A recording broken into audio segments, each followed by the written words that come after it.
तख्त Shri Hazur Sahib Nanded gurdwara management board में सिख संगठनों के सदस्यों की संख्या कम करने के महाराष्ट्र सरकार के फैसले पर सेंट्रल गुरुद्वारा प्रबंधक कमेटी ने कड़ा एतराज जताया है। इस मामले को लेकर सीजीपीसी ने शनिवार को जिले के उपायुक्त के माध्यम से एक ज्ञापन सरकार को सौंपा। इस दौरान सीजीपीसी के प्रधान सरदार भगवान सिंह के नेतृत्व में कोल्हान भर के सभी गुरुद्वारा प्रतिनिधि उपस्थित थे। भगवान सिंह ने कहा कि महाराष्ट्र सरकार की ओर से तख्त श्री हजूर साहिब नांदेड़ प्रबंधन बोर्ड के अधिनियम में मनमाने ढंग से संशोधन किया गया है। शिरोमणि गुरुद्वारा प्रबंधक कमेटी के नामित सदस्यों की संख्या कम कर दी गई है। महाराष्ट्र सरकार की जुल्म को सहन नहीं किया जाएगा।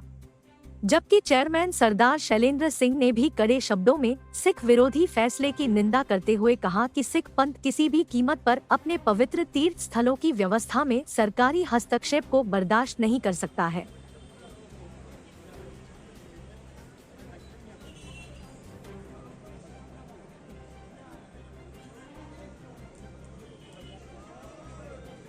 कैबिनेट ने पास किया है कि जो हमारी श्री हजूर साहिब नांदेड़ साहिब नगर गुरुद्वारा है वहाँ पर 12 सदस्य जो है सरकार नॉमिनेट करेगी। और इसमें आपको ये भी जानकारी देंगे कि पहले से 2 गुरुद्वारा कमेटी की श्रोमणी कमेटी उसके 2 सदस्य हैं। इसके अलावा जो है 3 वहाँ पे नांदेड़ के आसपास के जो लोकल क्षेत्र है वहाँ पे लोग मतदान के द्वारा 3 कैंडिडेट चुनते हैं।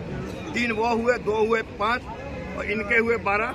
तो जब 12 सदस्य वो अपना नॉमिनेट करेंगे वो दूसरे लोगों को लाएंगे, अपने जो उनके सपोर्टर हैं उनको लाएंगे और वो बहुमत के आधार पर हम लोग हर काम में दखलंदाजी करेंगे।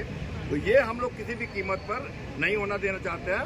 1956 में हम लोग का जो संविधान बना है उस संविधान में अगर संशोधन करेंगे तो वहाँ के सिख करेंगे।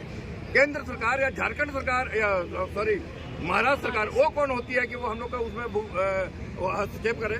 हम जिताना चाहते हैं महाराष्ट्र सरकार को, जो क्या मुख्यमंत्री एकनाथ शिंदे जी को, कि आप अपने आप को बदल ले, नहीं तो ये लड़ाई यहीं खत्म नहीं होगी।